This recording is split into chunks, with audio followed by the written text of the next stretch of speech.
दोस्तों, जंगल में हाथी एक ऐसा जानवर है जिसके शाकाहारी होने के बावजूद भी जंगल का लगभग हर जानवर इनसे डरता है।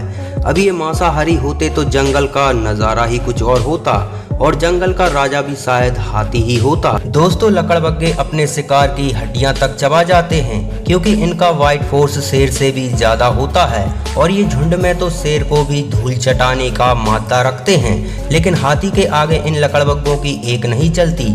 अब यहाँ ये लकड़बग्घा इस हाथी के आसपास घूम घूम कर उसे उकसाने में लगा हुआ था, लेकिन हाथी इसे दूर से ही डराकर भगाने की कोशिश करता है, लेकिन ये हाइना मानने को तैयार नहीं था, जिसके कारण इस हाथी का पारा भी चढ़ जाता है और फिर तो ये हाथी इस हाइना को दौड़ा लेता है।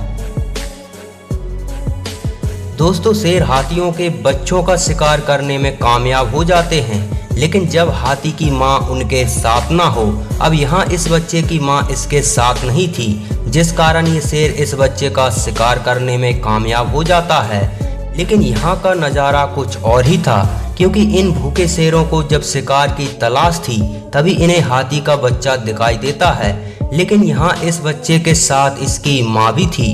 लेकिन फिर भी ये सभी शेर इस बच्चे को निशाना बनाकर इस हाथी के पास पहुंच जाते हैं, लेकिन इस हथनी के सामने सवाल उसके बच्चे का था और इसके होते हुए उसके बच्चे का कोई बाल भी बाका कैसे कर सकता था। और ये शेर कोशिश तो बहुत करते हैं, लेकिन इनमें से किसी की भी हिम्मत नहीं होती कि इस बच्चे पर हमला भी कर सके।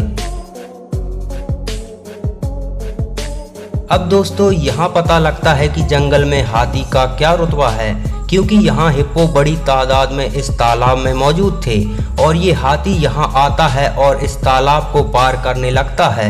लेकिन अजीब बात ये थी कि जो हिप्पो हमेशा दूसरे जानवरों पर अग्रसर रहते हैं, वो इस हाथी पर हमला करने की बजाय इसे निकलने का रास्ता दे देते हैं। और इसी बात से पता चलता है कि जंगल में हाथियों का खौफ भी कितना ज़्यादा होता है।